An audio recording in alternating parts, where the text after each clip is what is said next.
Prijavi se i ti na sljedeći marketing meetup na web adresi meetup.com/marketingcroatia. Kada najavimo sljedeći meetup, jednostavno će ti doći na email pozivnica, sve što trebaš je kliknuti da dolaziš i to je to. Vidimo se.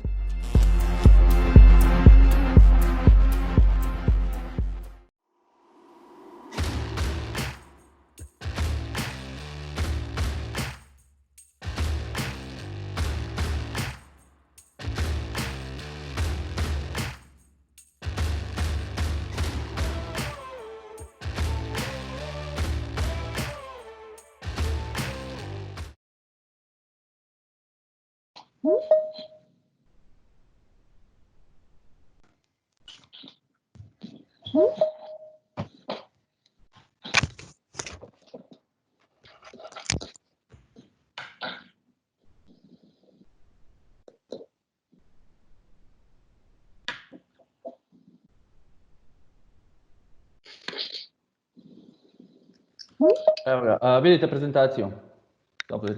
Da. Evo, dobro večer svima, dobrodošli na 54. marketing meetup, evo drugi online. Ova kriza nas je natjerala ovako na virtualna druženja, ali evo to nije razlog da ne popijemo koju i podružimo se jednom, dva put mjesečno. Vidim vas je dosta tu prvi put. Ja bih sad evo samo naglasio da je danas 6. rođendan zapravo marketing meetupa, nismo to do sad ni komunicirali. Ali evo, ovaj događaj se događa već 6. godinu, znači 23.4.2014. onda to bilo, je kolega Petar Bogdan organizirao prvi marketing meetup koji je bio 10-ak ljudi, su se gore, evo, lijevo na slici možete vidjeti, su se okupili kao druženje primarno internet marketing ekipe i onda je kroz vrijeme ta priča rasla, i to je 1991. bilo ti prvi susreti i druženja. I od tada smo sustavno rasli, znači svake godine za nekakvih od 500 do 1000 novih članova, tako da smo sad gotovo na 3800 članova, što nas čini uvjerljivo najvećom meetup grupom i u Hrvatskoj i u cijeloj regiji. Inače, zašto je to tako? Pa zato što se na tim offline događanjima je stvarno opuštena atmosfera, nikad nije se održavala u konferencijskim dvoranama, nego su uvijek bila u klubovima, znači nekako after work druženje sa predavanjima. Uvijek pokušamo našim članovima omogućiti razne popuste, sad ih uopće ne mogu tu sve zapisati, ali ste ih dobili na mail i dobit ćete ih sutra još jednom, znači razne popuste na, evo sad konkretno u ovom slučaju na pivo i na razne softvere, edukacije i sve ostalo, pa pozivam vas da to iskoristite. Ukoliko želite sponzorirati meetup događanja, slobodno se javite na moju mail adresu ilija.brajković@gmail.com. Pa evo ja bih sad za ovaj put onda pozvao ekipu iz HSM Informatike koji su sponzori ovoga meetupa da nam se obrate sa nekoliko riječi.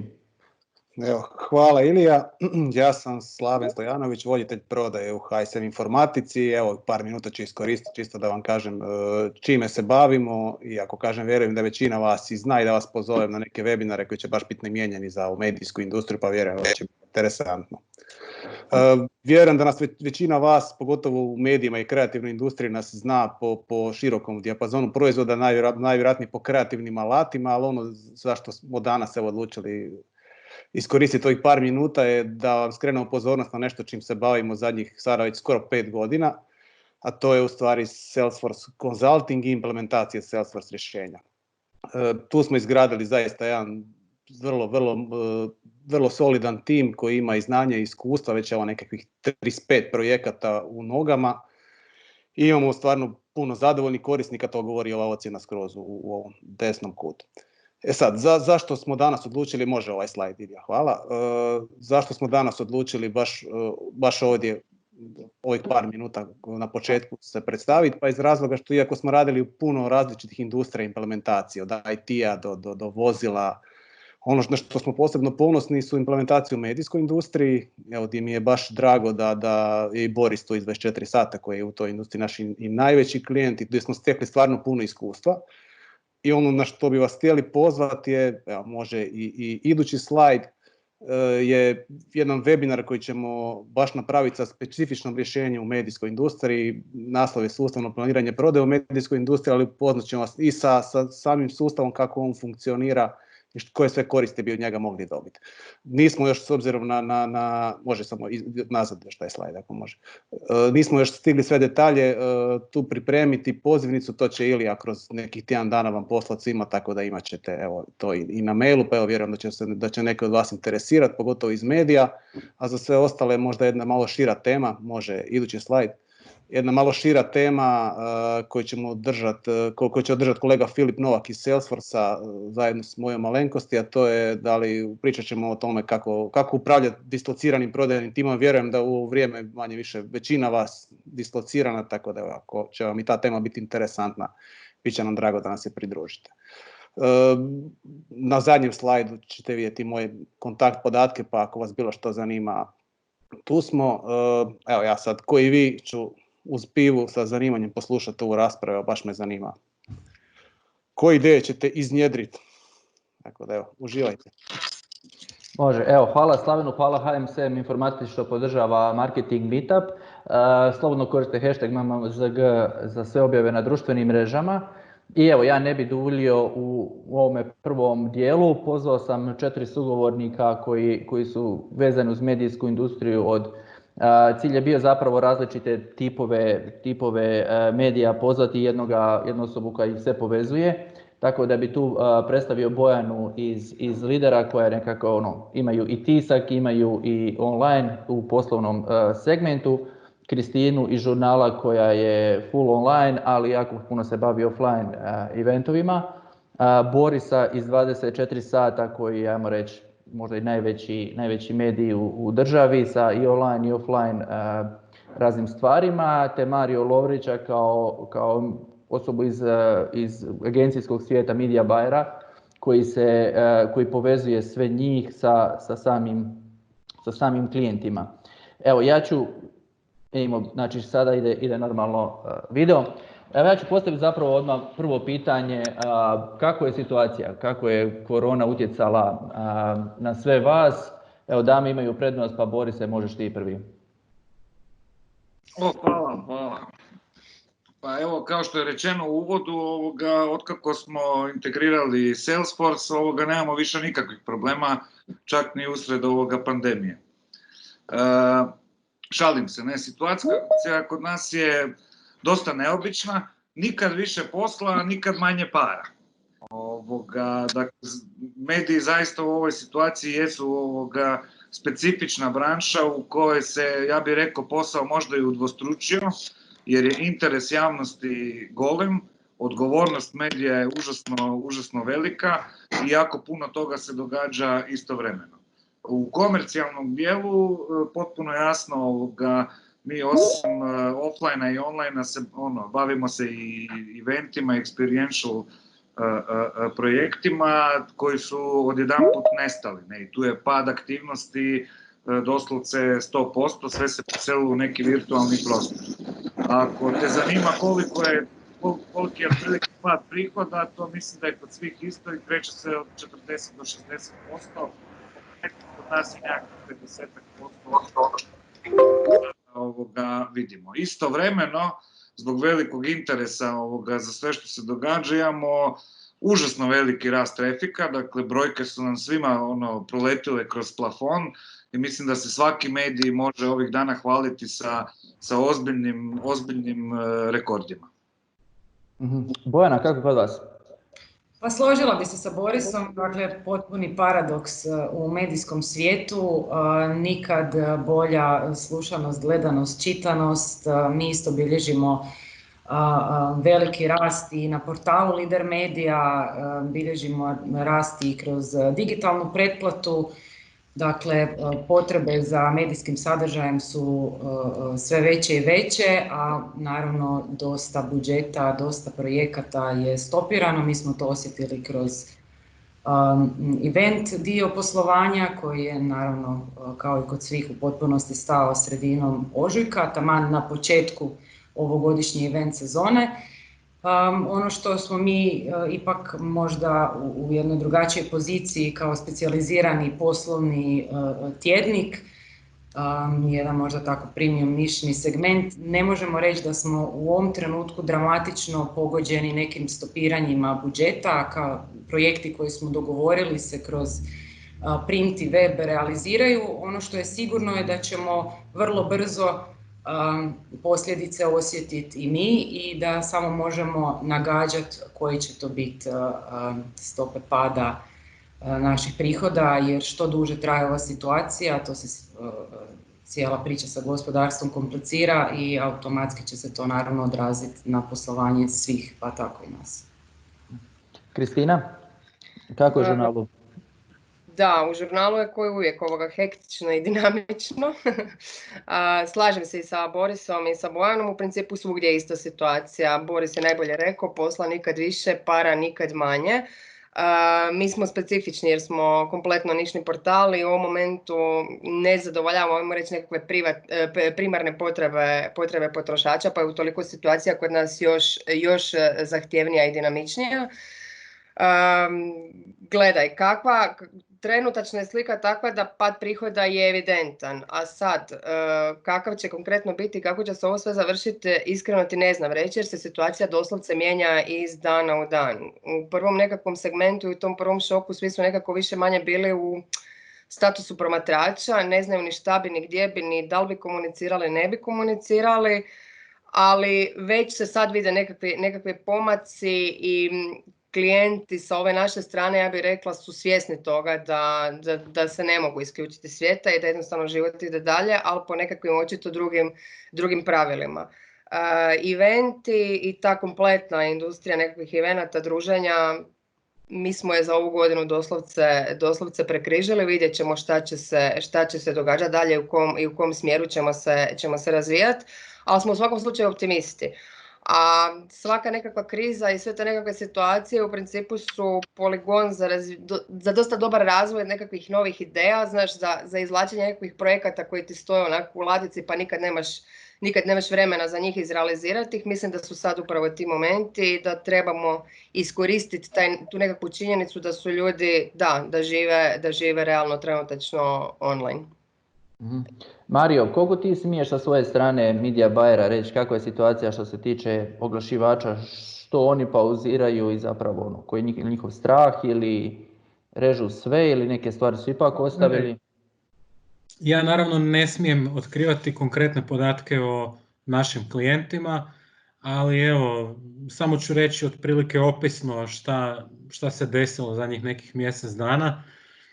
Naravno, i mi smo osjetili onaj nekakav prvi val odgađanja i pauziranja kampanja. Neki od naših klijenata su trebali startati s nekim kampanjama čija kreativa u biti nije baš bila primjerena situaciji koja je nastala. Samim time te kampanje su otišle u neku pauzu dok se ta kreativa nije prilagodila. Neki su jednostavno htjeli malo stati na loptu i vidjeti kako će se situacija kretati dalje, a neki su u biti bili prisiljeni nastaviti nekakvim svojim tempom jer su, recimo pogotovo food retaileri, trgovački lanci, su u tom nekakvom prijelaznom periodu iz onog nekog normalnog u ovo nekako, ajmo to tako nazvati, novo normalno vrijeme, su zapravo bili na velikom testu i oni nisu imali taj luksuz ili taj privilegij da se povuku u nekakav, kako se kaže, war room i razmotre opcije. Njih je to jednostavno krenulo gaziti i oni su jednostavno morali brzo krenuti dalje. Ali vidim da sad i drugi klijenti su se zaista reaktivirali, regrupirali, reorganizirali i puno ih se zapravo sad već sa nekom odgodom i ponovno reaktiviralo. Puno ih radi nekakve društveno korisne stvari, imaju društveno korisne poruke i jako je sad naravno bitan i taj segment web prodaje. Tako da mislim, evo, to je možda po meni nešto dobro što je ova kriza donijela. Ona će malo jump startati taj, ajmo reći, web prodajni dio koji je možda u nekim segmentima se malo sporo aktivirao. Oni koji su već imali spremljenu cijelu logistiku za web prodaju su zapravo na neki način puno se efikasnije, puno brže reorganizirali, a drugi su zapravo shvatili poruku da im je vrijeme da i također i oni krenu u to vrijeme. I otprilike kao što su i drugi rekli, konzumacija medija je u porastu, a s druge strane količina zakupa oglasnog prostora je u padu. Sad, ako imam vremena, možda bi samo iznio par nekih podataka vezanih uz TV oglašavanje. Baš sam ih danas izvrtio, pa sad ne znam, ili ako mi dopustiš, možda mi treba još minuta. Znači, količina oglašavanja je znači otprilike za nekakvih 22% pala na televiziji, u drugoj polovici ožujka se to već osjetilo, i znači u odnosu 2019. od 16.3. do 31.3. pad je 22% u smislu količine oglasnog prostora koji je prodan, odnosno izvrćen na televizijama, a zanimljivo, retail je u tom periodu rastao za 8% po količini oglašavanja. Dakle, retaileri su odmah morali izaći sa nekim porukama gdje su zapravo na neki način morali svojim kupcima prenijeti nova pravila ponašanja. Neki su se ujedno i zahvalili svojem prodajnom osoblju koje je u tih prvih par tjedana zaista bilo pregaženo sa potražnjom, sa tim stockpilingom, sa hoarding kupnjom. Taj isti trend se zapravo nastavio i u prvoj polovici travnja. Ono što je zgodno, zapravo mi putem HB Nielsen imamo podatke dan za danom i onda to možemo vrlo precizno pratiti. Ono što je još interesantnije, retail je u tom istom periodu rastao za 29%. Znači, retaileri nisu stali, dapače, oni i dalje udaraju. Govorim o food retailerima, ne govorim o drugim vrstama retaila koji je ipak naravno pao, pogotovo ovi koji imaju zatvorene objekte, naravno da oni djelomično oglašavaju web prodaju, ali u dobrom dijelu su kompletno stali sa oglašavanjem. S druge strane, gledanost je dosta porasla. U drugom dijelu ožujka TV gledanost je porasla u odnosu na prvi dio ožujka ove godine, je porasla za 28%.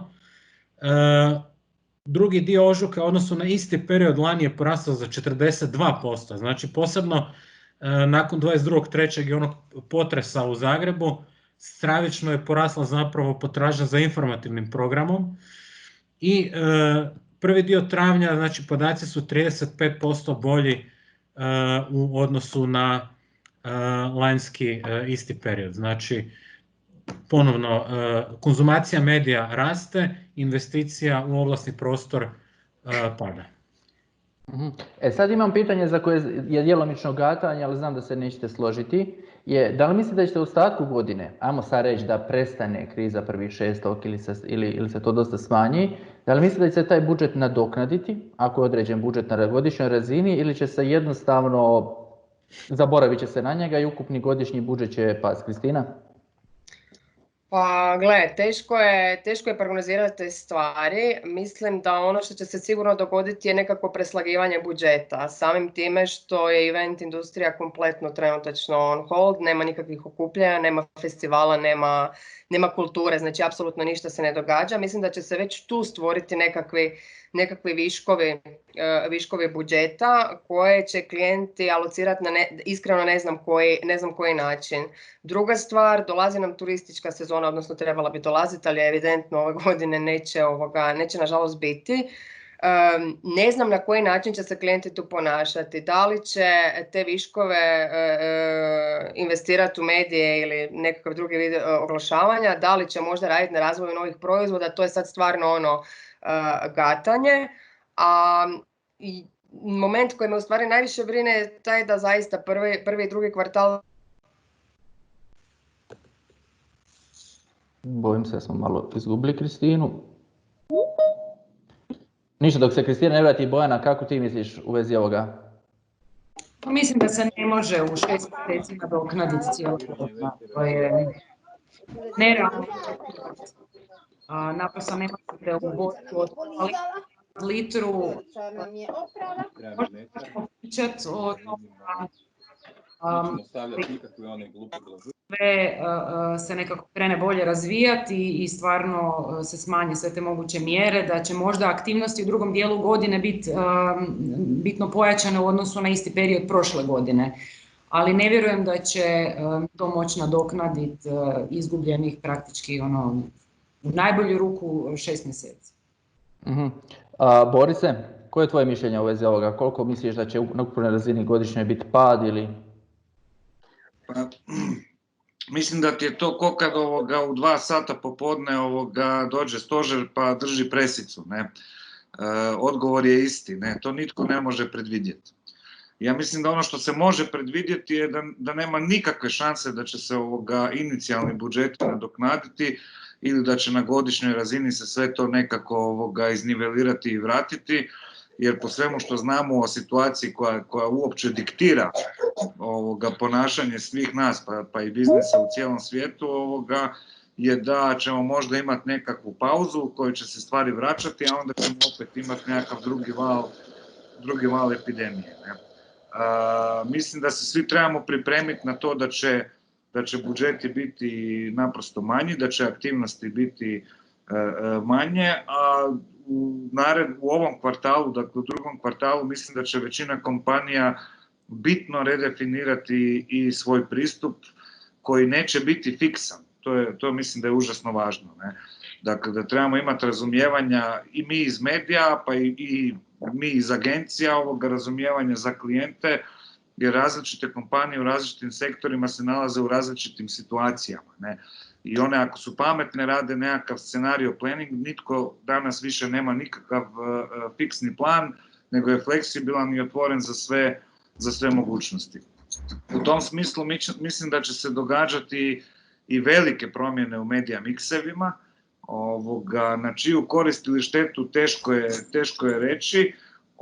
Međutim, nasuprot onom što je Mario rekao, evo, ja imam informacije već od nekih klijenata koji će jako smanjiti svoju prisutnost na televiziji, jako povećati na digitalu, kod nekih možda bude i obratno, ali mislim da će to postati jedna zanimljiva situacija u kojoj ćemo vidjeti da stvari koje su možda se i prije trebale događati, sad se događaju vrlo ubrzano.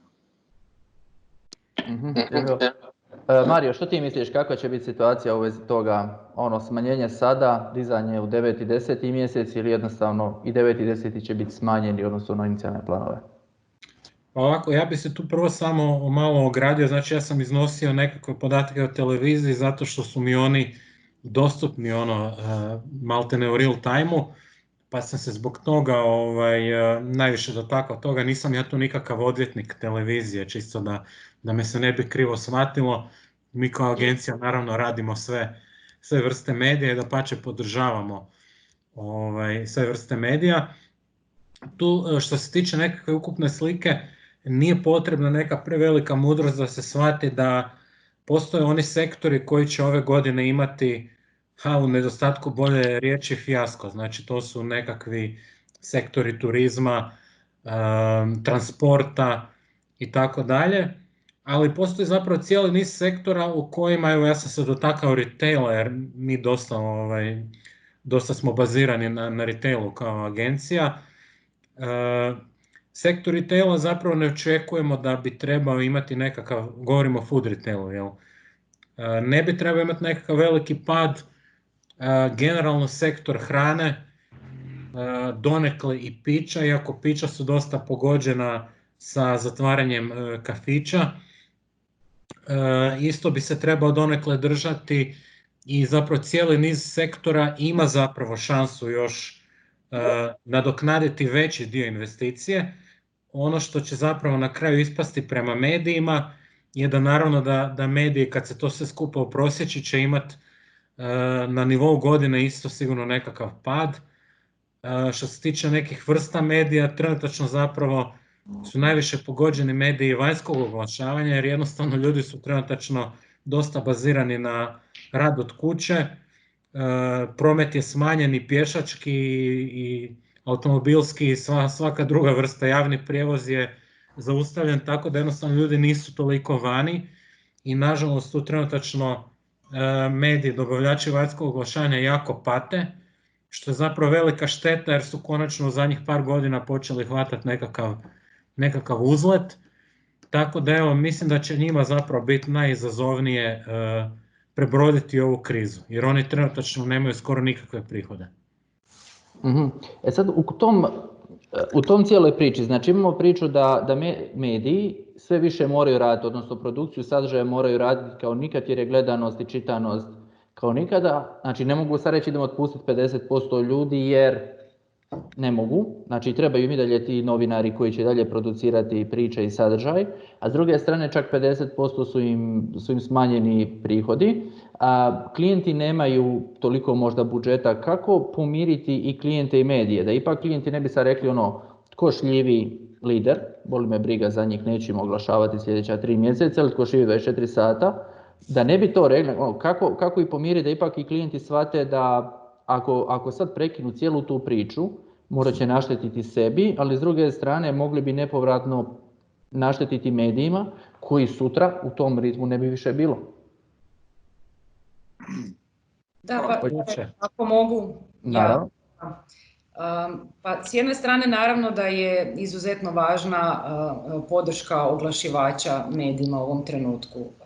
S druge strane, prihodi od oglašavanja nisu i ne bi smjeli biti jedini izvor prihoda medijima. Dakle, mi tu imamo i veliku ulogu naše publike koja nas može podržati i podržati naš rad i pokazati da im je važno da se proizvodi visoko kvalitetan sadržaj koji im je u ovom trenutku potreban i kroz pretplatu ili kupovinu članaka ili bilo koje druge modele koji mislim da su isto jedan bitan dio cijele priče i jedan dan kad ta kriza prođe da svako od nas zna da je na neki način pa i minimalnim doprinosom uspio održati rad nekog medija koji mu je bio važan.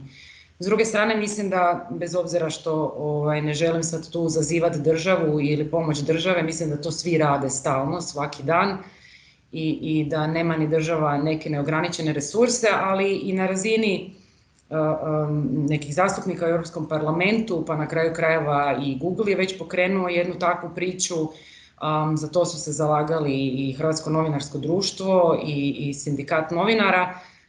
Naprosto neki fondovi na razini Europske unije koji bi bili namijenjeni kao pomoć medijima u prevređivanju cijele ove krize, znači na način da se ne otpuštaju ljudi, da se može garantirati visoko kvalitetan sadržaj. Mediji su stvarno važan dio svakog društva i postoje razni načini na koji se to još može napraviti, ne nužno samo kroz oglašavanje, jer svjesni smo svi da su naši klijenti i oglašivači sad i sami u isto tako teškoj poziciji. Borise? Pa evo ovako, ono što je Bojana rekla je vrlo važno. Ne? Dakle, za nas ovdje koji jesmo, oglašavanje sasvim sigurno nije jedini prihod. Ne? Dakle, i Reader, i 24 sata i mnogi drugi imaju i drugi izvor prihoda, to je direktno od naših čitatelja, pratitelja itd. Kroz prodaju tiskovina, kroz digitalnu pretplatu i to je užasno važno. Užasno je važno da bilo koji medij zapravo bude što manje ekonomski ovisan o bilo kome. U tom smislu u cijeloj ovoj priči će najteže nastradati oni mediji koji su isključivo ovisni o novcu od oglašavanja, dok s druge strane oni mediji koji ipak imaju i druge izvore prihoda će se u ovoj krizi puno bolje snaći. Što se tiče samih medija, tu svako bira samih oglašivača, svako bira svoj put. Ne? Ja osobno mislim da je jako pogrešno potpuno se isključiti, ne samo u vezi s medijima, nego općenito. Ne? I potrošači očekuju da brendovi s kojima oni imaju interakciju, koje koriste, da nešto kažu u ovoj situaciji, da budu prisutni. Ima naravno jako puno klijenata koji imaju visoku razinu svijesti o društvenoj odgovornosti i svako to upražnjava na svoj način. Netko može shvatiti da podržati medije je užasno važno za cijelo društvo, važno je uostalom i za demokraciju koje mediji ipak ispunjavaju neku važnu funkciju. Neki drugi pak odustanu od svega i doniraju novac u neke druge svrhe. Međutim, ono što svi mogu napraviti i što je bila inicijativa ovih dana vrlo zapažena i ja bih rekao i vrlo važna, je da u trenutku ovakve krize gdje je čak i Europska unija kaže da mora odustati privremeno od protekcionizma. Mislim da svi oglašivači trebaju jako dobro razmisliti gdje će ostavljati svoj novac. Da li će ga ostavljati hrvatskim medijima koji ovdje rade i zapošljavaju, da li će ga ostavljati svim agencijama koje rade u Hrvatskoj i zapošljavaju bez obzira na to u čijem su vlasništvu, ili će taj novac slati u Republiku Irsku s kojim neće biti financiran apsolutno niti jedan jedini novinar. Kristina, kako je vama u tom kontekstu? Vi nemate pretplatu? Ne, za sad ne i još uvijek ne idemo u tom pravcu, znači mi smo za razliku.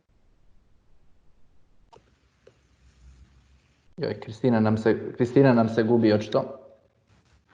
Puko Wi-Fi. Puko Wi-Fi, konstantno Kristina. Vraćamo se na Kristinu kasnije.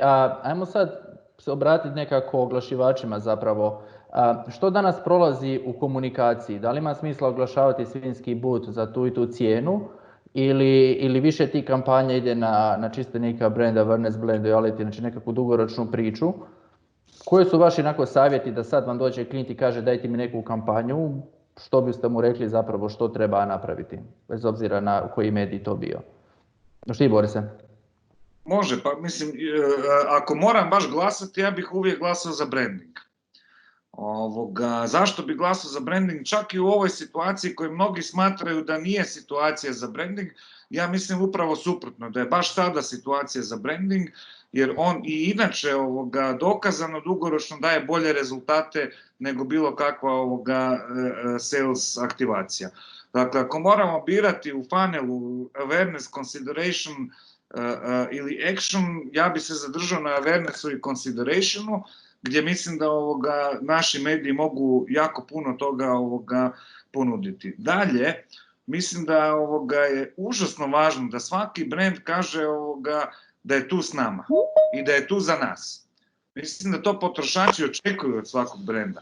To može biti bilo kakva oblik kreative. Naravno može biti, što je važno za recimo segment retailera, prilagođen situaciji pandemije gdje se trebaš i, što je Mario rekao, zahvaliti svojim radnicima, moraš u nekim važnim stvarima upozoriti svoje kupce, ali ključna poruka od svih je, nismo vas napustili.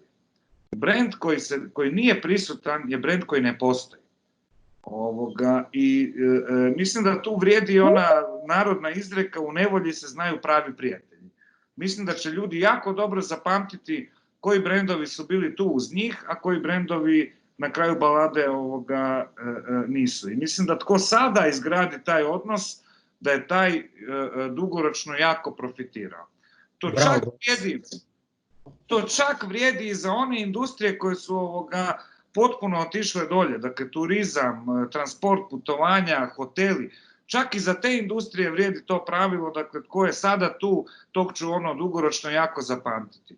Dakle, možemo, hipotetski, mi možemo imati situaciju da nema niti jednog stranog turista, da su hoteli prazni, da nema ničega, ne? Ali ja ću jako dobro zapamtiti oglas onog hotelskog lanca koji mi je stavio oglas u novinama neke prekrasne plaže, nekog prekrasnog prizora i koji mi kaže nismo na vas zaboravili, vidimo se iduće godine. To su stvari koje se pamte.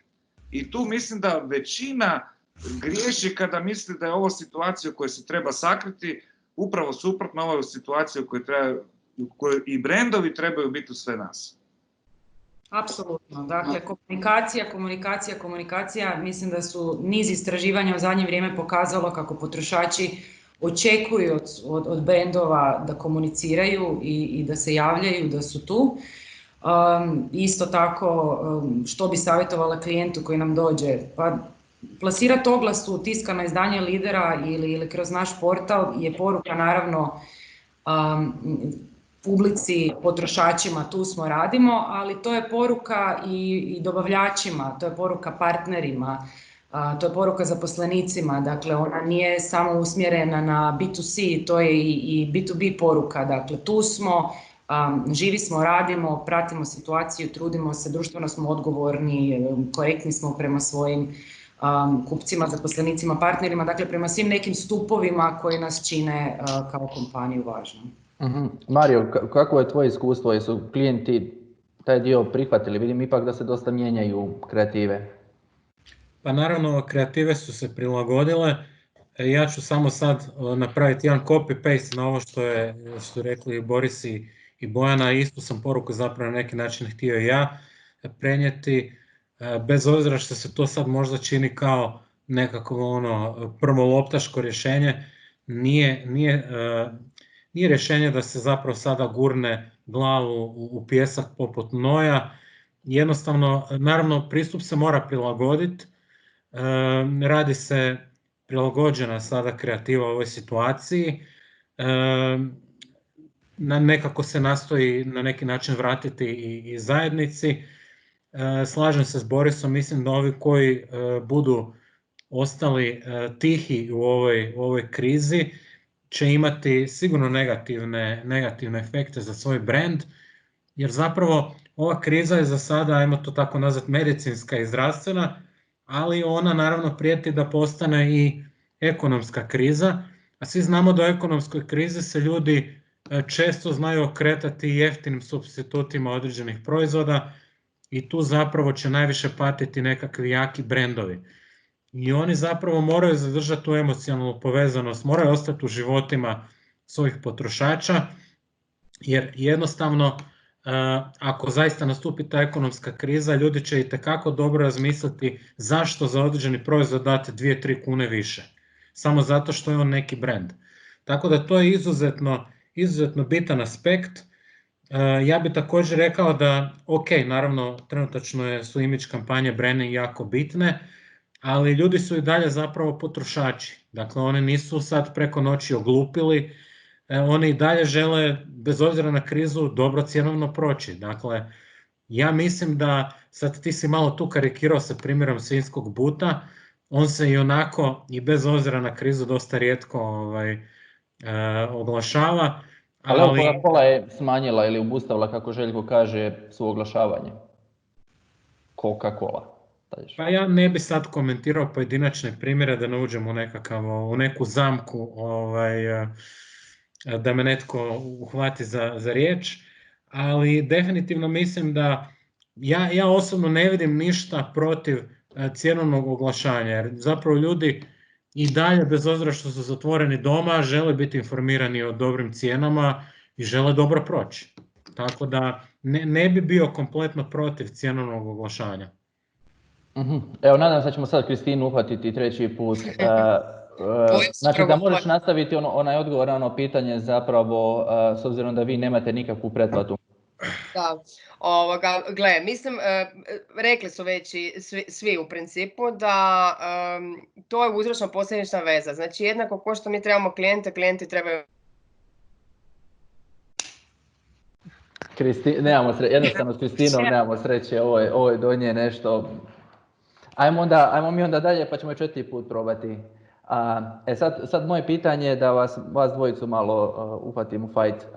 Koje kanale najviše koristiti? Znači TV se gleda više, internet se konzumira više, tisak pretpostavljam, onaj tisak je pao, da ima manje prodanih primjeraka, ne računajući tu pretplate koje su fiksne. I sad tako idemo na tu priču, gdje reći mi smo tu za vas? Da li to reći na TV-u, da li to reći na tisku, da li to reći svugdje? Boris dolazi iz nekog svijeta koji je bio primarno tisak, koji je sad više manje primarno digital. Hoćeš ti, Borise, prvi? I zapravo, ajde možemo tu ubaciti onda priču o društvenim mrežama, Facebooku i Google, tvojim najdražim firmama. Hoćeš sve to da obuhvatimo odmah u jednom? Sve odmah. Razlomimo. Pa dobro, neće biti veliko iznenađenje ako ja kažem da treba apsolutno ulagati u digital. Svaka čast televiziji, mislim, ukupna medijska konzumacija raste. Onda je normalno da rastu svi, raste naravno i televizija, ljudi sjede doma i onda oni koji gledaju televiziju inače 3 sata, sad ju gledaju 7 sati jer nemaju šta drugo raditi.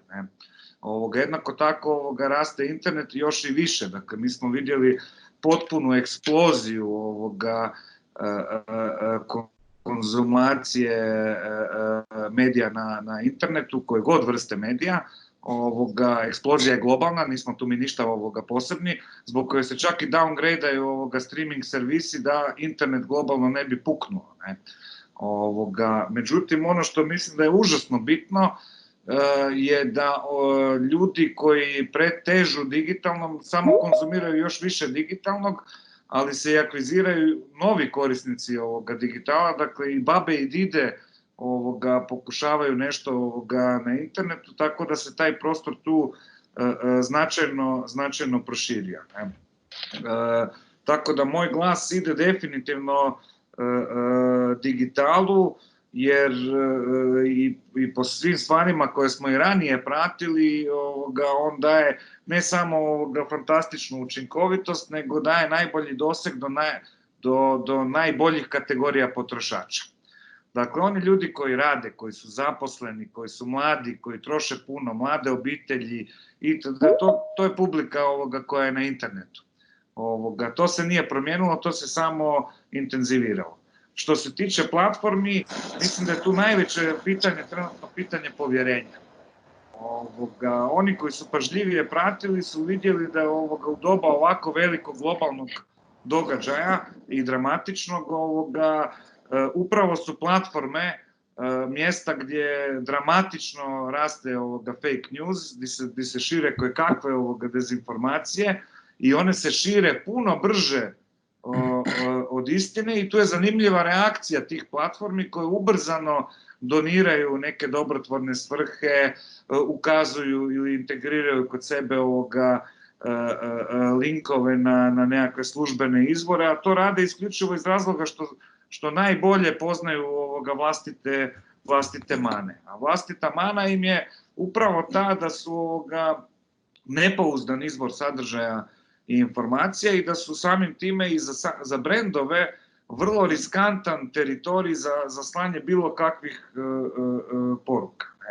Mislim da je svakom brendu užasno važno da li se vezuje uz istinit sadržaj ili se vezuje uz sadržaj koji je fake news ili koji je nekakva jeftina propaganda.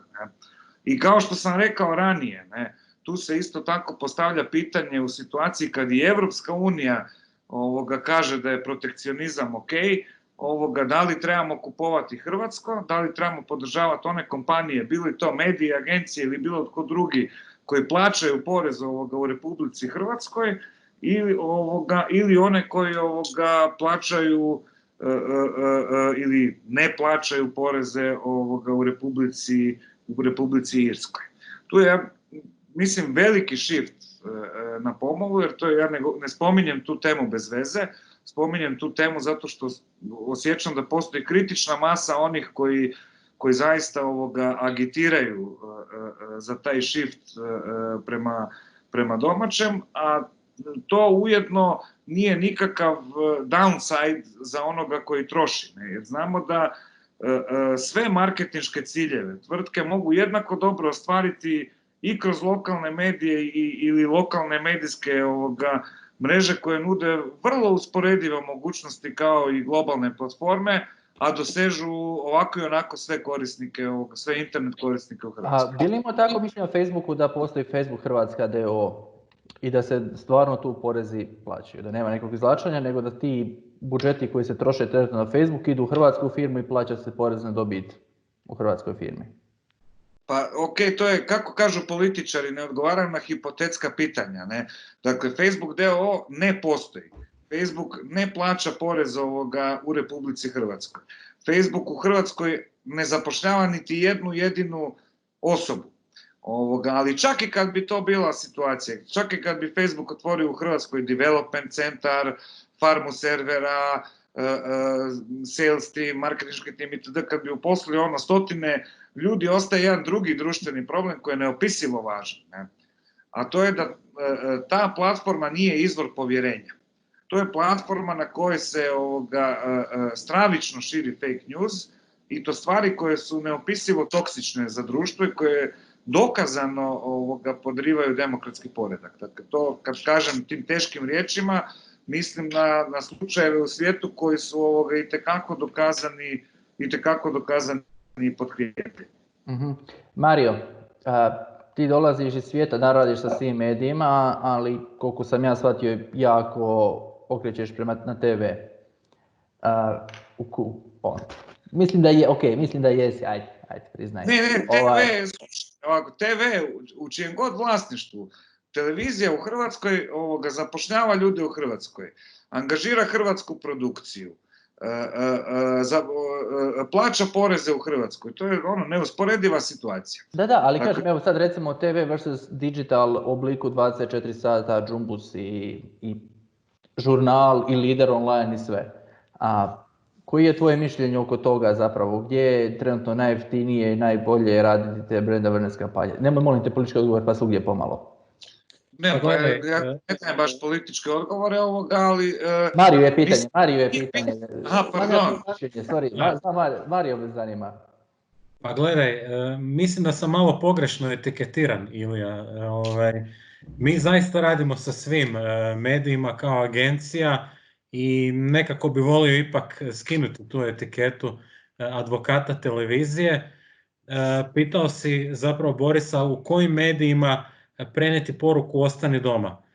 Pa znači ostani doma to znači da si već doma, znači u medijima, vrlo jednostavno, medijima koje možeš konzumirati doma. Dakle, to su, kao što je Boris već vrlo precizno jasno objasnio, to je svakako digital, kojem izrazito raste konzumacija u ovom periodu. Boris je koristio primjer onih, ajmo to tako reći, demografskih skupina koje do sad možda nisu bile toliko sklone digitalno, a sada su dodatno narasle. Opet s druge strane, kod televizije trenutačno vidimo jedan drugi efekt, a to je da slijedom situacije, jednostavno činjenica da su ljudi doma, određene demografske skupine koje su bili, sad ću upotrijebiti Borisov izraz, unreachables, su ponovno reachable na televiziji. To stanje je vrlo vjerojatno samo privremeno dok su oni još doma, ali ne možemo zanemariti činjenicu da oni jesu doma i da ih treba dosegnuti upravo sa onim medijima koje mogu konzumirati doma. Znači to su televizija, digital, do neke mjere i radio i print, a nažalost, kao što sam rekao, u najtežoj situaciji trenutačno su mediji vanjskog oglašavanja. Tako da evo, to je otprilike A kakva je situacija s radijom? Evo nisam, dobro, previše bi bilo da zovem, nisam nikoga zvao ko je sa radija. Kakva je situacija sa radijom? Jer ako ja sam dobro shvatio uvijek priču o radiju, sluša se najčešće u dva dijela kad ideš na posao, znači u autu, što je sad dobrim dijelom otpalo, i drugo kada radiš kao nekakva background glazba. Sad je to možda zamijenio TV. Kakva je situacija tu sa radijom? Pa ako se mene pita, nažalost za radio nemamo baš toliko podatke koji su, ajmo to tako reći, real time kao za televiziju i za digital. Nekakva pretpostavka je da su navike konzumacije radija malo promijenjene. Puno nas i dalje radi, moramo raditi od doma, i sad s obzirom da smo fokusirani na ekran kompjutera, laptopa, opet paše nam radio u pozadine. Dakle, radio nije kompletno izgubio svoju ulogu, njegova uloga je donekle redefinirana, ali nitko sad nije došao do zaključka da radio nema nikakvog smisla u ovom trenutku. Tako da radio po meni ipak ostaje čak i u ovoj situaciji dio medija miksa. Ajmo probati sad, Kristina je sad preko mobitela, mislim, da konačno odgovori na pitanje zapravo pretplata i da ne ovisimo samo o oglašivačima, advertisingu. Bojim se pričati, jel me čujete? Jesam. Odlično, ok, onda je veza stabilna. Uvijek samo jedna rečenica. Uvijek samo jedna rečenica, nažalost. Morat ćemo prenijeti glavnu misao.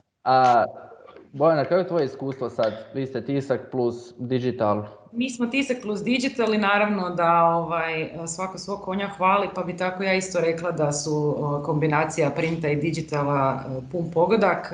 Printu se, ono što je Boris istaknuo, važno je povjerenje. Tisku se vjeruje, oglasima u tisku se vjeruje. Oni se vrlo dobro mogu kombinirati sa online komunikacijom, tako da mogu itekako tu biti komplementarni u prenošenju poruke. Prosječno vrijeme čitanja magazina je 43 minute, što je puno više od bilo kakvog preskakanja po portalima ili scrollanja po društvenim mrežama u kojima možete dobiti kontakt sa potrošačima, a i u ovim teškim vremenima su istraživanja pokazala i u Italiji i u Francuskoj raste konzumacija magazina. Naravno da puno brže raste televizija i puno brže raste digital, ali i ovaj segment. Borise, kako vam ide print sada? Ok, imate pretplate koji idu pretplate, ali kako ide čista prodaja? Mislim, kafići ne rade pa ne možete prodati kafićima, ljudi manje šetaju pa možda ne kupe na kiosku. Koliko je situacija sa printom čistim sada? Ide fantastično, kužiš, ljudi imaju višak vremena, pa onda onu pažnju koju potroše sa još više pažnje. Ne? Ja bih podržao ovo što je rekla Bojana, snaga printa nije više nužno u velikim brojkama, ona je u pažnji. Jer u današnje vrijeme je konzumacija printa postala gotovo meditativno iskustvo. Dakle, ti kad se posvetiš jednom magazinu ili novinama, ti si se posvetio u cijelosti. I tu imaš punu koncentraciju i iz novina ili iz magazina ti neće iskočiti nekakva notifikacija, poziv ili nešto. Ti si zaista unutra i to vrijedi jednako za sadržaj kao i za komercijalne poruke. Ako me pitaš kakva je situacija u printu, što se tiče prodaje, da, naravno kafići ne rade i tu je pad. Uvijek sam iskren pa ću biti u ovome. Ono što se trenutno događa na tržištu je pad od 15 do 30% kako kod koga. Ne?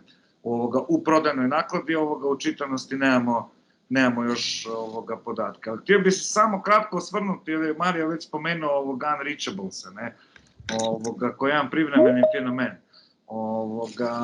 Naravno da svi ljudi kad sjede doma će na velikom ekranu u 2 sata pogledati šta ima za reći stožer i onda ćemo imati sve te ljude u statistici. Koliko ta već statistika u ovoj nenormalnoj situaciji može biti pouzdana. Ne? Međutim, ono što smo mi ustanovili s našim istraživanjima je da postoji 1 milijun ljudi u Hrvatskoj koje zovemo, jednu kategoriju zovemo Unreachables, drugu kategoriju zovemo Too Busy, koji televiziju uopće ne gledaju. To je 25% ukupne populacije. A ti ljudi su opet, kao što je općenito pravilo za digital, oni su mlađi, oni imaju bolja primanja, oni imaju mlade obitelji, oni su radno aktivni itd. Dakle, to su oni najatraktivniji potrošači kojim se svaki brand treba obraćati. I ćemo Kristina još jednom probati ili... Ajde, odbrojavat ćemo sekundu. Možda isključiš kameru, barem da ima samo zvuk. Ajde, bar da to probamo. Ne znam šta je s vezom, ali horor. Jel me čujete? Jes, dobro. Ajmo se nadati da će to potrajati. Uglavnom da, znači ovisimo jedni od drugima. Mi o oglašivačima, oni o nama, komunikacija ne smije stati, da sumiram ovo jer vidim da je ekipa već svašta već sve ovoga rekla. Da li će žurnal ići u smjeru pretplate ili ne, ne znamo još, vidjet ćemo šta će se tu dogoditi. Osobno mišljenja sam da smo premalo tržište i ne znam koliko bi to uspjelo zaživjeti. Odnosno trebali bi promovirati, odnosno raditi nekakav užasno premium content koji je publika voljna platiti. Iskreno nisam sigurna da to u Hrvatskoj može zaživjeti, posebice sad nakon cijele ove situacije kad imate moment da je sve sad online dostupno i da je besplatno, jer smo u situaciji u kojoj jesmo. Znači ostaje nam tu vidjeti šta će se dalje događati i u kom smjeru će se dalje priča razvijati. U ovom momentu, kako da vam kažem, nama je ok, mislim mi još uvijek imamo sa oglašivačima dosta dobar zajednički jezik. Mi smo jako mali tim, puno smo fleksibilniji, prilagodljiviji nego, ne znam, nekakva velika grupacija ili nekakav cijeli tim sa, ne znam, 30 izdanja i slično. I mi zaista živimo te klijente. Konkretno u ovoj situaciji oglašivači ni sami nisu sigurni šta oglasiti, kako komunicirati, kome se obraćaju, znači uopće izgubljeni su kompletno. Ono što mi tu vidimo kao nekakvu prednost i na koji način im se obraćamo, da im dajemo doslovce gotova rješenja. Da im daješ nekakav svoj prirodan kontent, implementiraš ih dobro kroz cijelu priču i to jako dobro prolazi. Što više, zahvaljujući cijeloj ovoj situaciji, činjenice da je užasno puno ljudi online, rezultati su na neki način bolje nego ikad. Puno je lakše iskomunicirati određene stvari. Tipa ako pogledaš bankarsku industriju koja sad apsolutno koristi ovaj moment da iskomunicira sve one nekakve proizvode i usluge koje se mogu odraditi online, takve kampanje itekako imaju smisla sada, jer ćeš uz nekako minimalno ulaganje napraviti jako, jako veliki i jako dobar rezultat. I na kraju krajeva dosegnuo si publiku koju si htio. I XY situacija, mali web shopovi, veliki web shopovi, nebitno. Poanta je u tome da se navike potrošača mijenjaju i da oglašivači moraju uhvatiti taj val. Na nama medijima je da se prilagođavamo taj kontent cijeloj priči i vremenu u kojem živimo i u kojem jesmo, a s druge strane da na neki način oglašivaču i ukažemo na ono što se događa iza naših ekrana. Jer mi znamo šta publika konzumira, na koji način, na što će odreagirati, koja je možda dobra stvar, koja je loša stvar. Kažem, opet, svaki medij je drugčiji, svaki medij ima svoju publiku i određeni način komunikacije. Mislim da u svemu ovome mi još uvijek plivamo jako dobro i ono najbitnije, oglašivači imaju povjerenja u to šta radimo. Dok imamo taj nekakav stav i dok postoji ta nekakva simbioza, ja bih rekla da je to ok. Bez obzira na koronu, novi životni poredak ili šta god će nam se već sutra dogoditi, mislim da je to jedini ispravan način. I uvijek ti ostaje ta proaktivnost. Moraš razmišljati za njih realno, jer su tu više manje i agencije nekako izgubile su tu nekakvu funkciju, jer opet i agencija ne poznaje toliko medij koliko ga naravno znaš ti koji ga radiš. U pravilu... Koja agencija? Ok. Ne, bez uvrede kolegama. Ali ima zaista na tržištu svega. Hoću ti reći samo da je užasno bitan taj nekakav bliski odnos i danas se to cijeni više nego ikad. Znaš, više se, kako bi ti rekla, kampanje se više ne kupuju na kile, ne prodaju se kile, banera, doduše žurnal je nišni portal, mali je i nikad nije imao taj approach, razumiješ? Nikad mi nismo funkcionirali na toj razini, a sad pogotovo. Sad je to ono maksimalna personalizacija apsolutno svega što radimo. Možemo realno u ovom momentu stajati i gledati šta se događa na tržištu i biti sa 0 prihoda. Možemo, ali naravno da to ne radimo. Kužiš? U tom smislu ide moje zadnje pitanje svima. A što mediji trebaju učiniti da se dugoročno, nakon ove krize i sa posljedicama krize, mogu učiniti da naprave nekakvu dugoročno profitabilnu priču? Prvo da opstanu, pa onda profitabilno budu. Da li tu treba reorganizirati redakcije? Da li tu treba, dobro je pitanje tu bilo, online pretplate? Mislim, znam, bilo je na danima komunikacija The Economist, lik iz Economista je predavao i baš izbacio brojku kako je njima prije, naravno, 80% prihoda dolazilo od oglašivača, a sad je obrnuta situacija, većina prihoda im dolazi od pretplata. Da li će se te nekakav online pretplate sve više, mislim tu je pitanje i za Bojanu i za Kristinu. Evo Kristina, možeš ti zapravo dalje taj dio nastaviti, znači ok, slažem se sa svim tim, ali evo, što bi ti misliš da bi još mediji trebali dugoročno napraviti? Ja bi iskreno voljela da i može kod nas situacija takva biti, da mi 90% prihoda dolazi od subscriptiona, ne od oglašivača. Zašto? Zato što ti to uvelike daje nekakvu slobodu da radiš content koji zaista želiš raditi, da nisi tu nekako uvjetovan opet sa nekakvim željama, zahtjevima oglašivača. Međutim, kažem ti, ostaje tu onaj veliki problem koji ja vidim, jer smo, kažem ti, opet nišni portal, nismo nekakav news portal i ne možemo zahvatiti nekakvu veliku masu. Ja se iskreno bojim da je naše tržište premalo za to. Međutim, svaka kriza donosi nekakve dobre stvari, tako da vjerujem da ćemo iz ovoga svega izaći sigurno puno pametniji, naravno ako znamo prepoznat priliku. Postoji tu i jedan dobar dio, jedan segment koji isto u Hrvatskoj apsolutno nikako ne živi, nikako da se pomakne s mrtve točke, to ti je affiliate, koji opet u našoj, iz perspektive toga što žurnal radi, itekako ima smisla.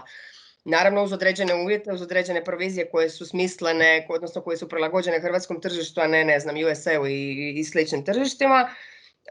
Možda će sve to skupa sada oglašivače natjerati u tom segmentu da malo prebrikaju se, što rade učestalo zadnjih mjeseci po dana, u pravilu svaka 2 dana se misle jer su na dobrom putu ili nisu. Tako da ja mislim da će to u principu biti ok, i kažem ti, iz svake krize treba izaći na neki način kao pobjednik i naučiti nešto iz svega toga. A i dalje po meni ostaje da medij kao medij mora prvenstveno biti fleksibilan, proaktivan, moraš poznavati svoju publiku, moraš pratiti navike potrošača i danas više ne ikad moraš platiti klijenta i kako sve ovo utječe na njega, njegovu proizvodnju, zalihe, distribuciju itd. Tako da evo kažem, ja sam jako veliki, ja sam realistični optimista, evo tako ti ja to kažem, i mislim da svi sad trebamo i vjerujem da svi radimo i svi smo to konstatirali na početku da radimo više nego ikada, kako mi, tako i oglašivači koji sada rade više nego ikada, vjerujem da će nam se to višestruko vratiti. Bojana? Pa evo, imali smo baš danas jedno virtualno druženje sa obiteljskim tvrtkama, s obzirom da nismo u mogućnosti organizirati konferencije, onda smo se podružili online, više ne kao predavanje nego razmjena iskustava.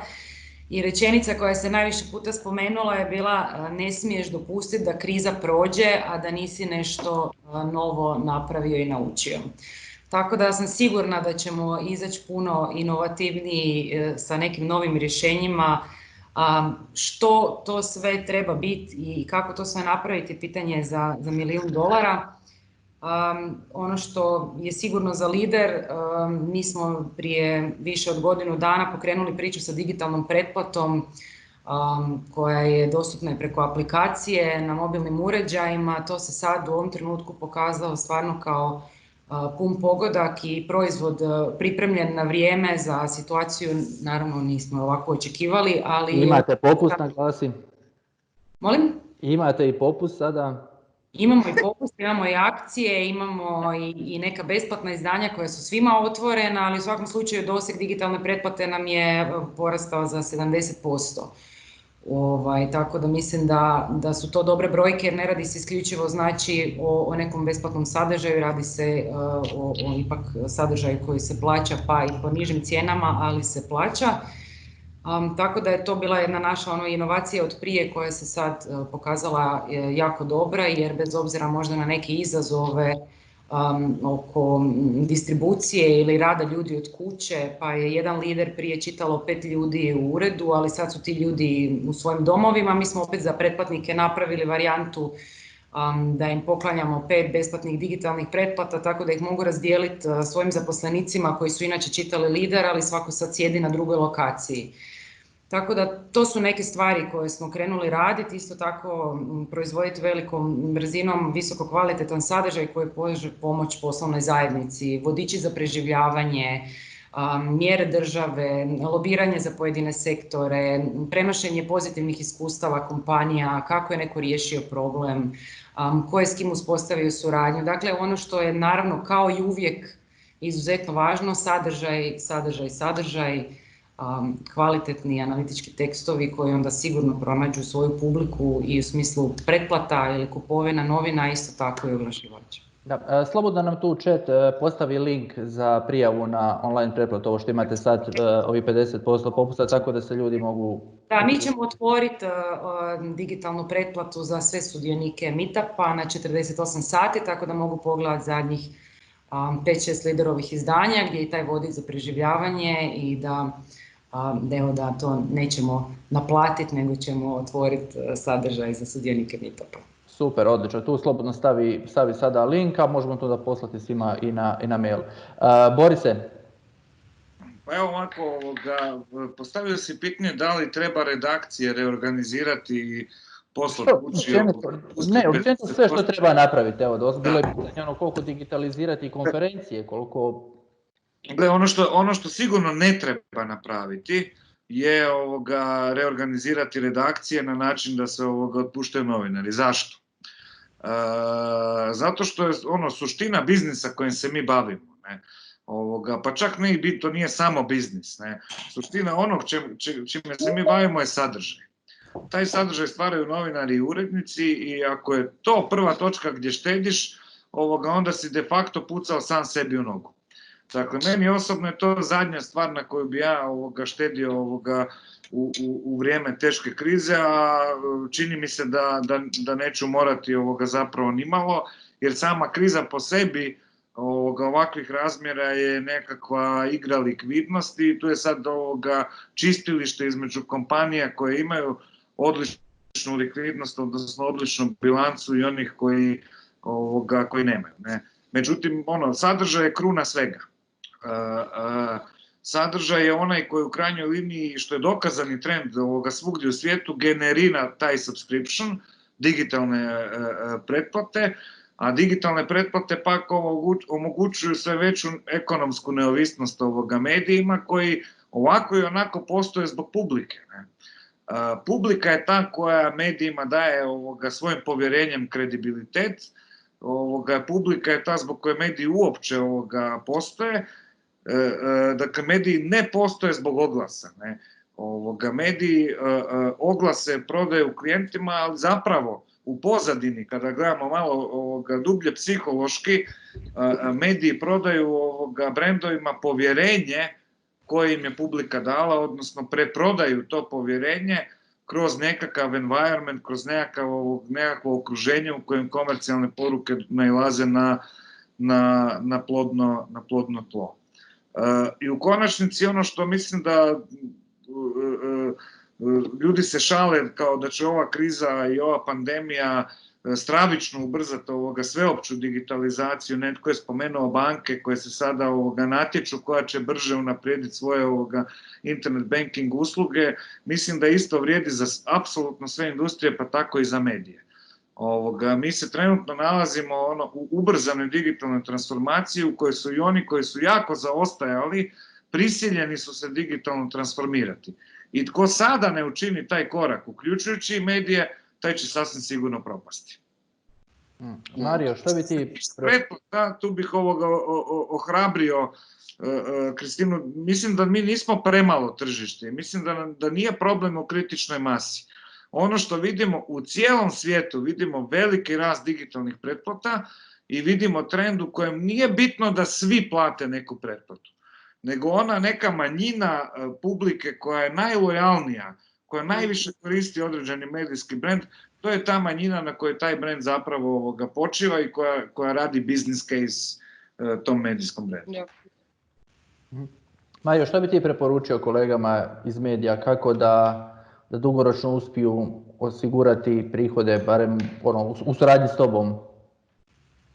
Pa svakako mi smo tu kao agencija, kao nekakav posrednik između njih i klijenta, iako naravno i oni su također direktno u kontaktu s klijentom.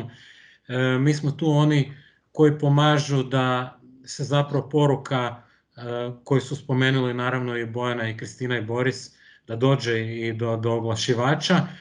Ja naravno nemam univerzalni recept za poslovni uspjeh medija, tako da ne bi tu, posebno ovaj dio oko redakcija, mislim da to mediji puno bolje sami znaju kako se reorganizirati. Ja bi možda samo za kraj nekakvu svoju zadnju misao u smjeru zapravo tog sadržaja kojeg trenutačno imamo u medijima. Znači, u nekakvom startu ove krize zapravo kulminirao je, pogotovo nakon onog potresa u Zagrebu, kulminirao je ogroman interes za informativnim programom. Vidimo da su to sadržaji koji su se u to vrijeme izuzetno sa znatiželjom i sa zanimanjem konzumirali. Međutim, sad već vidimo kroz tih nekih 2-3 tjedna od tih nekih najdramatičnijih događaja kad smo svi bili malo u šoku, taj šok je sada, kažem, to vidimo po konzumaciji sadržaja prema istraživanjima koje vidimo. Ljudi se pomalo zasićuju sada tih tema, korona im je već malo i preko glave. Ljudi jednostavno žele živjeti što normalnijim životom i u ovim nekim okolnostima koje su malo promijenjene. Jednostavno sve više se konzumira nekakav i zabavni sadržaj. ljudi zapravo imaju jako veliku želju da se vrate nekom normalnom životu, žele da ih se tretira normalno i zapravo je to nekakva poruka i oglašivačima i medijima da zapravo u što većoj mjeri moguće zapravo prenesu te sadržaje koji se zapravo što više dotiču nekog normalnog načina života. Potrošači su i dalje tu, oni nisu nestali, to su svi oni isti ljudi kojima smo se prije obraćali, što mediji sa svojim sadržajima, što oglašivači sa svojim oglasnim porukama i jednostavno treba nastaviti sa životom. To je nekakva moja završna misao. Imam jedno pitanje i za tebe, vjerojatno i za Borisa. Misla pita, nas oglašivače više brine što su naslovnice krcate koronom, a ne sadržajem kojega pretražuje publika, recimo po Google trendovima. Gdje je strategija medijskog sadržaja? Normalna stvar je da su naslovnice pune korone, jer korona je trenutno naš život. Normalno da ljudi u 2 sata gledaju šta kaže stožer, jer je to naš život. U tome jako puno toga ovisi. I naša primarna i temeljna funkcija je istinito izvještavati javnost. Korona je nešto što sve nas brine, svi imamo 1000 pitanja i ne treba se čuditi zašto je korona na svim naslovnicama, to je naprosto normalno. Međutim, da se oslonim na ovo što je Mario rekao, uz to praćenje pandemije, epidemije i cijele situacije, više manje svi mediji nude pregršt opuštajućih, zabavnih i svakih drugih sadržaja kojima se čovjek može okrenuti onog trenutka kada mu je malo dosta korone.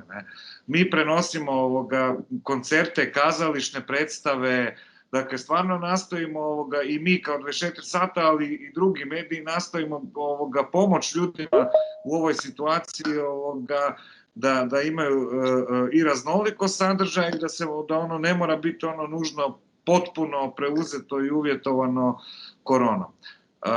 Ono što se pojavljuje na Google Trendsu, ja mislim da Google Trends sigurno ne može biti reprezent života i interesa svih građana, to je samo jedan pokazatelj koji kaže šta ljudi pretražuju, koji sigurno nije preslika svega onog što ljudima u životu sada treba.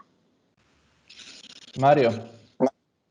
Pa ja sam na tu temu zapravo već rekao, na neki način, iako naravno slažem se s Borisom, ali evidentno je da se malo taj interes za tolikom količinom ozbiljnih i zabrinjavajućih sadržaja malo ipak razvodnio i kažem, ponovno ću ponoviti, ta jedna želja ljudi da se vrate nekom normalnom načinu života, mislim da je to jako bitno da to shvate i mediji i oglašivači. Mirjana, Kristina, možeš slobodno. Sorry, kad ti je dosta korona, onda dođe na žurnal, to ti je doslovce to. Ne, šalu na stranu, mislim ima naravno istina, ali a konto tog testiranja sadržaja i šta se dogodilo u momentu kad nas je pogodila sve korona i potresi i slično, naša primarna djelatnost je realno fashion i beauty, znači to nam donosi više od 50% prihoda, i na tome se bazira više od 50% sadržaja žurnala. To je u datom momentu doslovce zaspalo, znači kad se tek dogodila pandemija i kad ti se dogodio potres, znači nama je čitanost bila doslovce na dnu. Znaš koliko je to trajalo? 2 dana, doslovce 2 dana, dok su svi, znaš, bili i tražili informacije o koroni, koliko je oboljeli, koliko je, ne znam, svega i svačega. Nakon 2 dana mi smo objavili prvi fashion članak, jer je bilo doslovce stop, jer jednostavno, znaš, gledaš, osluškuješ publiku, ne znaš šta da radiš. Objavili smo fashion članak koji je doslovce razvalio oblake, jer je to naša publika, o tom se radi. Znači, publika koju mi imamo, mi njih možemo naravno prilagoditi situaciju u kojoj mi jesmo, prilagoditi donekle svoje sadržaje, ali to ti je ta medijska strategija. Ti imaš svoju nekakvu strategiju po kojoj driblaš i ti ne možeš od toga odustati jer na kraju krajeva i čitatelji to očekuju od tebe. Znači mi ne možemo prestati pisati o modnim trendovima, o tome šta ćemo nositi na ljeto, neovisno o tome da li ćemo nositi ili ćemo nositi po kući. Jednostavno to naša publika traži i to treba tako funkcionirati. I to je ono čega danas počesto oglašivači nisu svjesni. Stopirali su sve, pauzirali su sve, stavili su on hold, a ne razumiju da je dalje publika gladna i žedna tog sadržaja i da jednostavno život ide dalje. To je ključna stvar. Bojana, vama isto tako priča, sad sam u poslovnom svijetu kad sad poduzetnici isto možda malo down i sve to, koliko tu možemo i možete vi pomoći sa svim tim, znači objavili ste besplatno izdanje sa savjetima i svim tim, koliko se onda ta medijski sadržaj prilagođava toj situaciji? Pa naravno, prilagođavamo se i sigurno da pratimo trendove i ono što bi publika htjela u tom trenutku pročitati, ali isto tako mediji imaju i jednu drugu ulogu, a to nije samo praćenje Google trendinga, nego i nekog možda edukativnog momenta, dakle nešto što mi kao mediji procjenjujemo da je u ovom trenutku važno za društvo, za biznis, za politiku, dakle da se otvore neke teme koje možda neko drugi nije otvorio, mi smatramo da su važne, da ih sagledamo iz nekog drugog kuta, dakle nije samo stvar isključivo praćenja nekih trendova, naravno i to mora biti dio medijskog sadržaja, ali i neke stvari na koje će mediji ukazati i potaknuti raspravu oko nekih tema. Ima jedno pitanje, Mirjana Glavak je pitala, kako vidite medijsku scenu nakon krize? Znači neki klijenti neće preživjeti krizu, je li Hrvatska postala pretjezna za sve agencije i za sve medije? Mislite li da će biti puno gašenja i medija i možda agencija? Mario, hoćeš ti za agencije odgovoriti? Ja mislim da svaka kriza čekalište i mislim da sam to već i rekao, ne? Oni koji ne mogu generirati dovoljnu likvidnost, koji nemaju stabilnu bilancu, neki od njih će sigurno odumriti, ne? To je po meni nesporno, ne? Ali kriza je općenito situacija u kojoj se isprofiliraju najbolji i u kojoj zaista opstanu najbolji. To će vrijediti za agencije, neka kaže Mario, to će vrijediti i za brendove. Ne? Brendovi koji se znaju snaći, evo na temu fashiona i beautya. Ne? Žena želi biti lijepa i njegovana i kad je prikovana doma, zarobljena u kući. Ja da sam fashion i beauty brand, ja bi prilično agresivno komunicirao upravo na tu temu. Ne? To što si zatvorena doma ne znači da ne trebaš biti lijepa, ne znači da ne trebaš biti njegovana, ne znači da si ne trebaš priuštiti gušt, se našminkati, obući. Vidiš da smo se ja i Bojana danas našminkale. Da. Dobro, mene više ne vidiš, ali... I moram komplimentirati da ste to dosta lijepo učinile. Bravo, kakav džentlmen. Nakon mjesec dana ipak je došao i taj dan. Mario, agencije? Pa, ja sad zaista ne bih htio biti netko ko konkurenciji želi loše, dapače... Ovo je političar, ovo je rođen političar. Pa, mora neko i to biti. Ali nešto si trebao reći? Treba si reći hvala ti na tom pitanju. Hvala ti na tom pitanju. Ono što bi tu samo htio reći da nažalost neke agencije jednostavno slijedom portfolija klijenata su možda malo više ugrožene u ovoj situaciji i bit će im jako veliki izazov se oduprijeti ovoj krizi, jer kao što sam ranije naveo, određeni sektori su zaista smanjili oglašavanje, neki su ga čak kompletno ukinuli i takvim agencijama, sada nikoga ne navodim, zaista ne bi imalo smisla, će imati veliki izazov da prebrode ovu krizu. Bojana, Kristina? Da, nemojmo se zavaravati, u svakoj krizi ima situacija i stečajeva i propasti firme i to u svim branšama. Ovo je kriza takva da neće zapravo realno zaobići nijednu industriju i u svakoj toj industriji će se doći do nekog preslagivanja gdje će neki uspjeti preživjeti ovu situaciju, drugi neće. Sigurno da su u povoljnijem položaju oni koji su se na vrijeme pripremili za digitalni svijet i koji su uveli neke inovacije i koji će u ovom periodu biti inovativni i koji nisu kreditno previše izloženi, naravno. Kristina?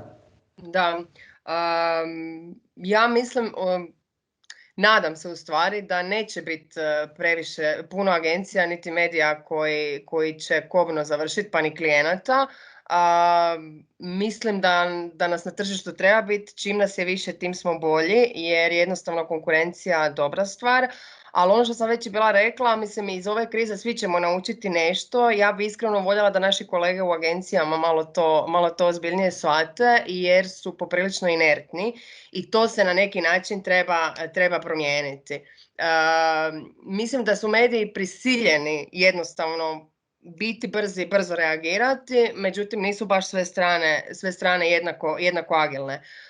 Tako da kažem ti, nadam se da neće biti tu većih žrtava i mislim da je tržište jako dobro krenulo unazad 2-3 godine, sad nas je ovo malo nas je šokiralo, ali mislim da se taj niz može nastaviti i da ima prostora za sve. Da treba biti čim više nišnih portala, čim više news portala, znači apsolutno to je to, jer potražnja je tu, shvaćaš.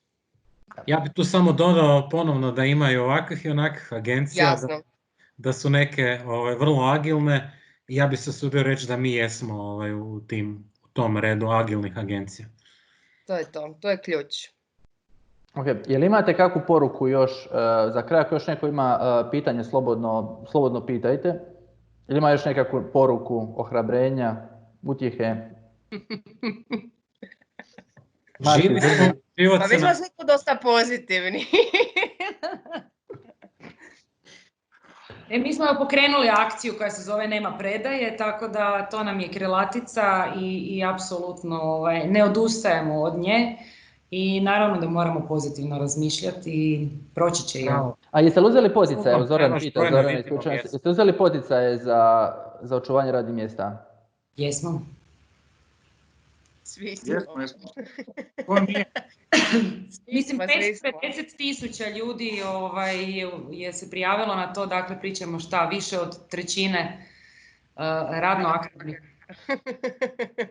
Tako da. Ono što sam ja primijetio, onako osobno, prva 2 tjedna je svima bio šok. Mislim, prvi put u životu ti se događa pandemija, nije da znaš kako se ponašati, sve to, nije ti niko pripremao. I prva 2 tjedna je bilo svima šta, gdje, kako, kuda, ali zapravo nakon toga sam primijetio kod poduzetnika i svih da ajmo se boriti, ajmo sad vidjeti šta se može. Ja mislim, uzmem, marketing meetup odjednom nikad nije bio online i nikad nije ideja bila da bude online. Sad je online, ljudi koji nikad nisu prodavali online sada prodaju, ljudi koji nikad nisu radili dostavu sada dostavljaju, svi se nešto bore, svi nešto rade. Nije lako, ali barem koliko sam ja skužio da su ljudi počeli boriti. Možda je prva 2 tjedna bio šok, nisu se znali snaći, ali mislim da i dalje ljudi nastavljaju živjeti. Smanjenim nekim kapacitetima, opet nema možda eventova pa neće ići na eventove ili tako nešto. I bit će 0, nekome je palo skroz, ali i tim koji su otišli na 0 nešto pokušavaju. Znači i restorani sad rade dostavu, koju nikad nisu radili. I to je super moment ako mene pitaš jer se probudio se jedan segment tržišta koji je apsolutno do sad bio uspavan. Znači nekakvi mali proizvođači, mali OPG-ovci i slične stvari koji apsolutno nisu imali sredstava za oglašavanje ili nisu uopće razmišljali o nekakvom oglašavanju, uopće komuniciranju sa publikom na bilo koji način osim na svojim društvenim mrežama i slično. Sad se tu otvorilo jedno kompletno novo tržište i u principu oni tek sad otkrivaju čari oglašavanja. Tako da to opet može staviti u nekakav pozitivni efekt cijele ove situacije u kojoj jesmo. Da li će oni sutra biti ozbiljni oglašivači ili neće, to će pokazati vrijeme i prorok neki koji može predvidjeti gdje će ovo sve ići. Ali mislim da sad i to ti pričam iz iskustva preko toga što mi radimo i šta se kod nas događa, da su jako pozitivni učinci svih tih kampanja, da su one, više nego sretni s tim, ali moraš uzeti u obzir činjenicu da su to zaista ljudi koji se prvi put uopće na bilo koji način oglašavaju na nekakvom internet sajtu, ali mislim općenito da se nikad nigdje nisu pretjerano oglašavali. Da, došli su neki novi igrači sada tu i sad se svi nekako bore. Evo Mima kaže hvala svima na organizaciji, totalno mi vratite volju za život i rad. A Zoran kaže lijepo mi vas vidjeti sve nasmijane, ali mislim da je situacija očajna. A to je, gledaj, imaš različite, recimo tko je napisao točno, Boris kaže top 5 njihovih klijenata, sve aktivnosti su im na 0 i njihovi naši prihodi 0%. Nije lako vidjeti ljude kojima je sve odšli prihod ili 90% i to nije uopće lagana situacija, ali nekome kažeš 50% ti odjednom padnu prihodi, ali Da se ne lažemo, mislim da ti je i dalje na stranu, svi smo mi pozitivni, super smo, lala, jedini problem koji nas svih zajedno ovdje muči je likvidnost, znaš. Ti radiš, odradiš kampanje, odradiš klijenta, odradiš sve, ali je pitanje kako ćeš i kada to naplatiti. To ti je jedino što ti trenutačno iz ove perspektive što je najveći problem svima, jer nikad ne znaš šta se može dogoditi, gdje to može otići i da li ćeš ti ikad uspjeti naplatiti sve to što si odradio. Imate li vi, Borise, problema sa naplatom? Mislim, barem lakša situacija, dio ste velike grupacije i onda Jesi mene pitao? Da, Boris, tebe ide ovo, da. Jesi velika grupacija? Ne, ovo velikoj grupaciji nije bilo. Dobro, ne, mi imamo sreću, stvarno jesmo dio velike grupacije koja je financijski izuzetno stabilna i koja ima skoro pa nultu zaduženost, tako da s te strane imamo komotnu situaciju. Što se tiče naplate, za sada je sve prilično uredno. Ne? Razumijem da drugdje može biti drugačije i likvidnost u svakom slučaju, i sam sam to rekao, je veliki problem. Ne? Međutim, ja stvari gledam pozitivno, jer mislim koji drugi izbor imaš nego gledati optimistično. Ne? Naravno da u krizi ovakvih razmjera će biti jako puno nevinih žrtava. Dakle, ljudi koji su jako dobro radili, ali odjedanput su se našli vezani uz sektor koji je preko noći se sveo na nulu. Ne? Ali i ti ljudi, ako su sposobni i pametni, će naći nekakav drugi put. Ne? I sami ste svi govorili da odjedanput se svi nešto bore, svi se snalaze.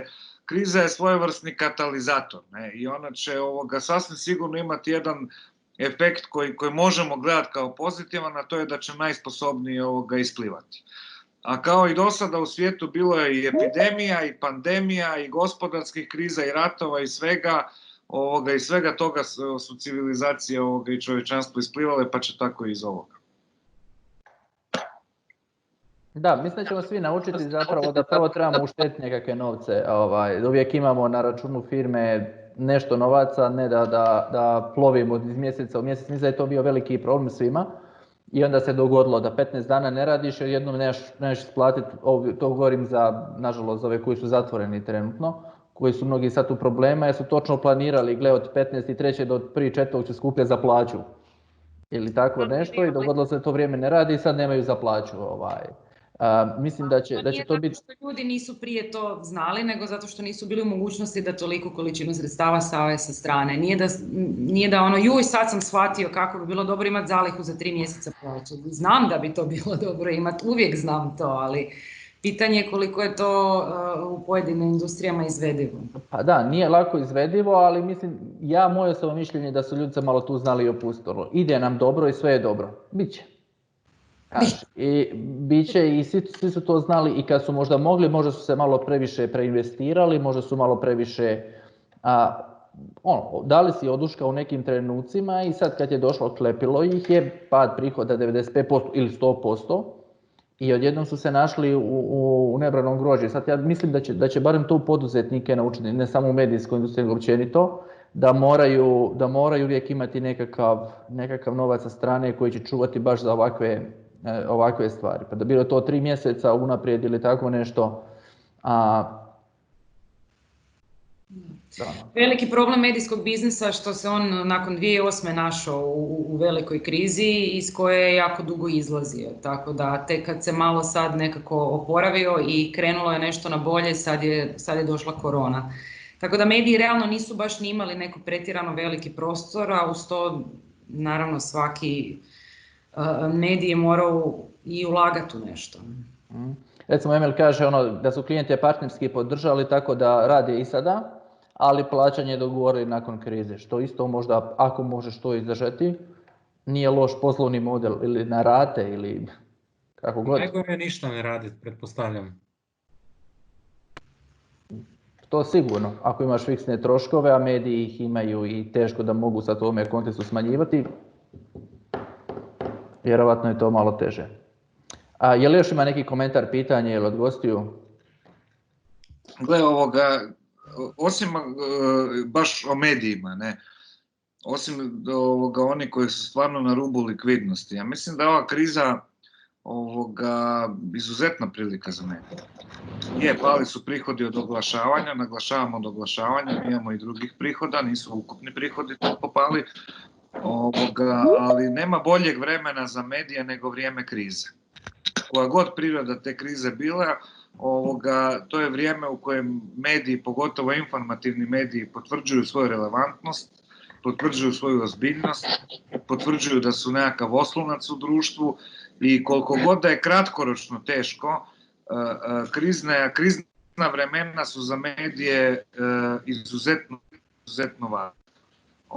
Važne su i za društvo, jer bi ga mediji upravo u takvim situacijama se naprežu na maksimum, donose brze, točne, provjerene informacije i to je ono što jest njihova vrijednost, pogotovo u odnosu na društvene mreže i slične platforme, i to je trenutak kada opća javnost upravo to prepoznaje. Prepoznaje tko je prava adresa za pouzdano informiranje, tko je prava adresa za istinite stvari, a tko nije. I tko odradi taj posao dobro, da, kratkoročno će nam svima biti teško, ali za dugoročno to je upravo onaj trenutak kad se mediji potvrđuju i potvrđuju svoju ulogu u društvu.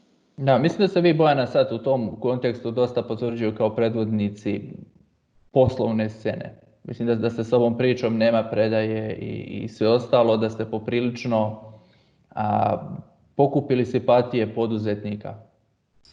Pa evo, drago mi je ako je tako, stvarno ulažemo maksimalne napore. Nama je definitivno se ubrzala digitalizacija ovom cijelom pričom, pogotovo nakon potresa u Zagrebu, jer smo privremeno nam je redakcija onesposobljena, tako da smo mi 4 broja lidera izdali na način da se niko od članova tima nije u nijednom trenutku susreo, što je evo dokaz da smo imali dobru pripremu prije, ali naravno kad te kriza natjera, onda tek shvatiš što sve možeš. Evo, ja mislim ako nema više nikakvih pitanja, ja bih zahvalio svima vama, zahvalio bi našim gostima, zahvalio bi svim sudionicima. Borise, dobar tek, evo ljudi ti govore. Ti si rekao pivo, pa uz pivo mora i čips. Slažem se, apsolutno podržavam, eto u to ime ljudi živjeli.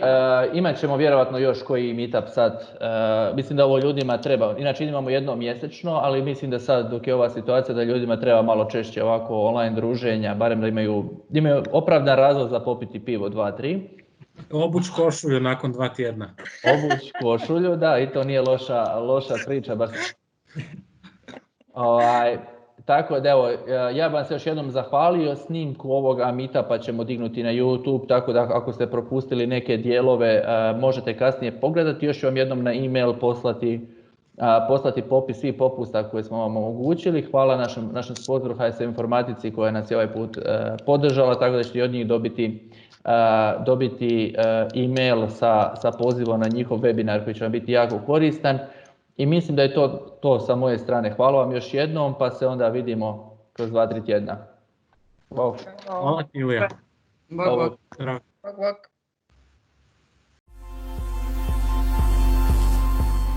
Prijavi se i ti na sljedeći marketing meetup na web adresi meetup.com/marketingcroatia. Kada najavimo sljedeći meetup, jednostavno će ti doći na e-mail pozivnica, sve što trebaš je kliknuti da dolaziš i to je to. Vidimo se.